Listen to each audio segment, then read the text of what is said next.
Hey everyone, welcome to the very exciting first Disability Horizons Hangout.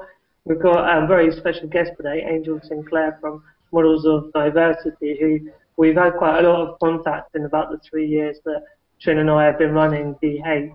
Obviously, from our side, DHAPE has always been about the new frontiers of disability in terms of employment and travel and sex and relationships, and that's been where a lot of our articles have tried to focus on, and that's really where Angel has brought a lot of great energy and content to the site and to the magazine. So thank you for joining us today, Angel.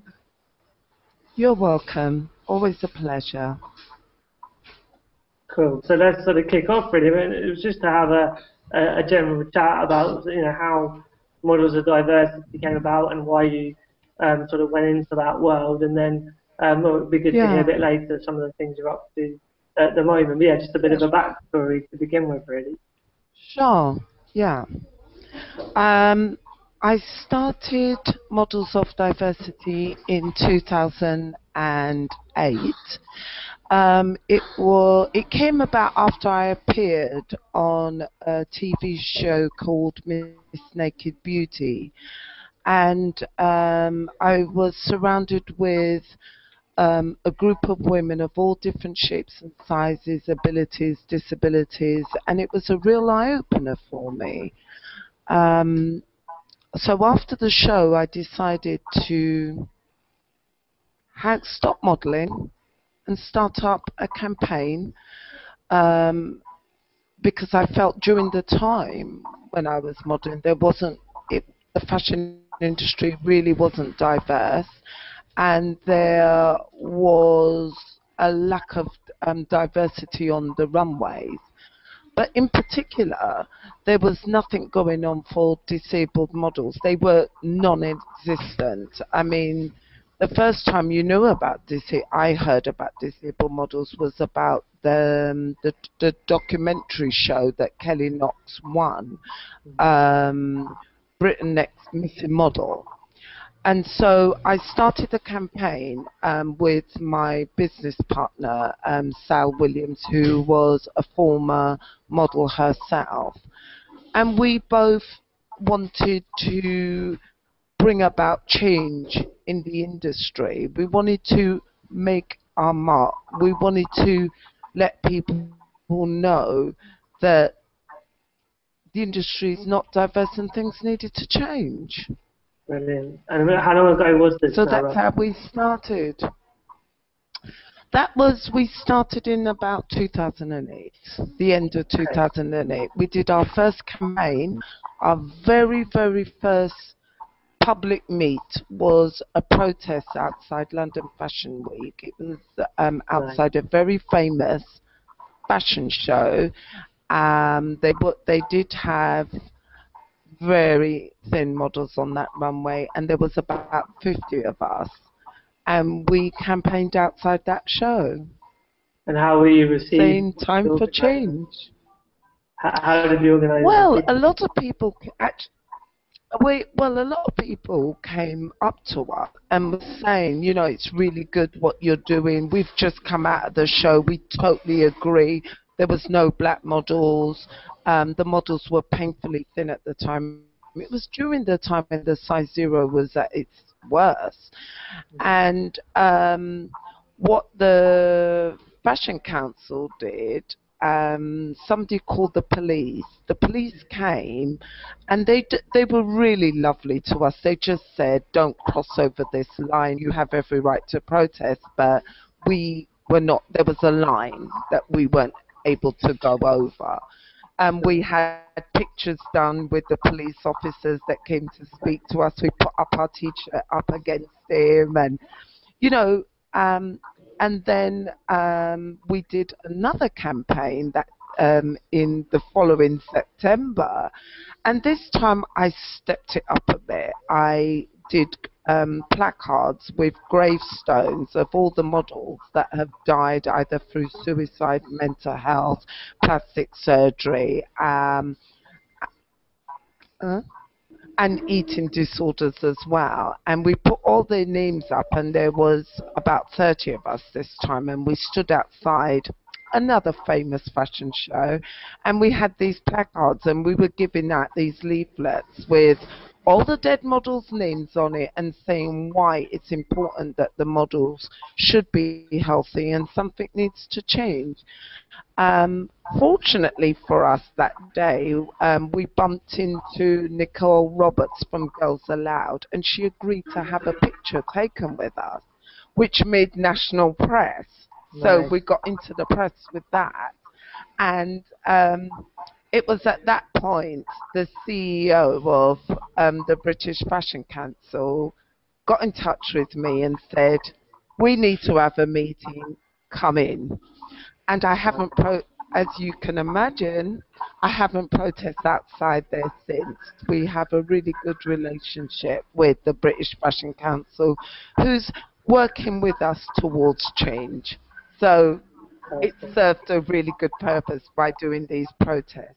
However, we do have another protest that we are going to be doing, but this time it's going to be not outside the British Fashion Council. We're going to be protesting about disabled models and about the fact that the online shopping brands are not willing to represent people of disabilities. The fact that a lot of people with disabilities shop online, as you know. It's much easier. Some shops, high street shops, aren't disabled friendly. So we are going to be doing an open protest about that. So that's been organised as we speak. Brilliant. So I mean, in the last So 6 we're going to be targeting. lot of heavy sort of activism and getting more media awareness and media attention to then eventually open the doors of the influencers that can, help to make that change. And it's a really great strategy and a great progress. I mean, I was going to ask you, kind of on those 6 years, what have been maybe one big success and one big sort of struggle or hurdle? I mean, would one of those have been the successes that you just mentioned? Yeah. Okay, one of our big successes, I would say, is we did a fashion show called Curves and Couture in 2011, and I just want to point out that all my fashion, MoD fashion shows, we always have a diverse range of models, and we always include disabled models. With Curves and Couture, it was around the time when you didn't really see plus size models on the runway. So we did this fashion show, and what came on the back of that was that another organization decided to do plus size fashion week, and that's what stemmed from that show, and we're really excited about that. Also, the success of our billboard that we did around the Paralympics talking about disabled models, and we had that featured in Holborn, and that's one of the big successes. I think one of the things that we still struggle with is around the disability. We haven't been able to convince any of the UK agencies, top agencies I'm talking about, to take on our models, which is really unfortunate. And on the other side of it is that we're still struggling to get an online brand to feature a disabled model as part of their advertising campaign, which is a huge disappointment to us. But we are not going to accept defeat. We are still pursuing it. And it is really important to me that disabled models are treated equally, just as able-bodied models. So it is something that I am very, very passionate about and that I am fighting for. Yeah. But we've got an ACE card up our sleeve. Mm-hmm. Go on. So we are going to be doing something major over the next couple of months, but I can't talk about it yet. But if this doesn't make people sit up, then nothing else will. Cool. I was gonna mention, as long as we've been in contact, I've always admired the passion that you have for this. it's just amazing how you can Very much continue so. to keep pushing it. Oh, I mean, in terms absolutely. I of think. anyone watching, I think you're going to have really stirred up both, a way of trying to push the agenda for disabled models, but I think it's about social change as well. I mean, is there anything our viewers can do to get involved with you? Oh, absolutely. I mean, what we need is that we need people to get behind us. The more people that are disabled that actually either contact us via our website or social media, Twitter or Facebook. We have posters that we tweet out on a Monday, Thursday and Friday. You will find these posters on our Twitter page. We ask people to retweet them, and it is what we're asking. The reason we're asking people to retweet them is the fact that we are fighting to get disabled people represented in fashion, because the fashion industry does not open their doors to people with disabilities, and that is discrimination Absolutely. in my Where eyes. can you find your website and your Twitter handle? Anyone that wants to get involved?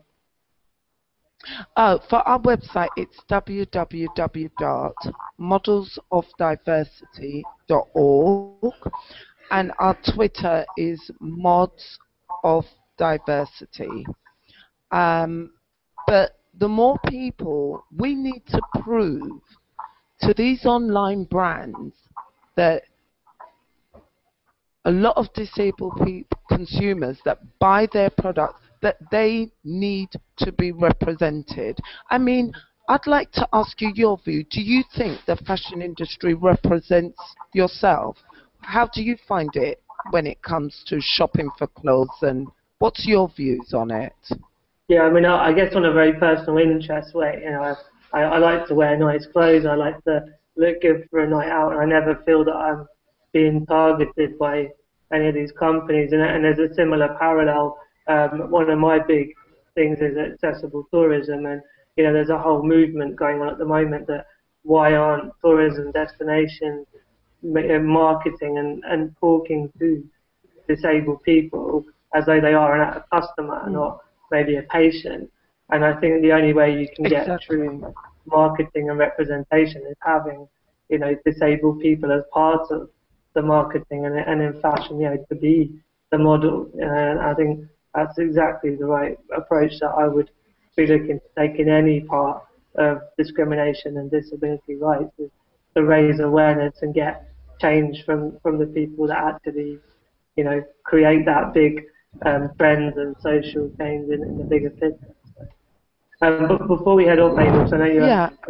you've got a lot going on. Yeah. I know Sorry. you've been Go ahead. creating some media partnerships, I think you mentioned to me earlier, and also you're going out towards America as well, sort of a worldwide reach happening. Do you want to share some of your plans for the future before we sign off? Yes, we have gone into partnership with disability, global disability inclusion. They're an employment organization in Florida, and we have both come into partnership to open MoD USA, an agency for people with disability models.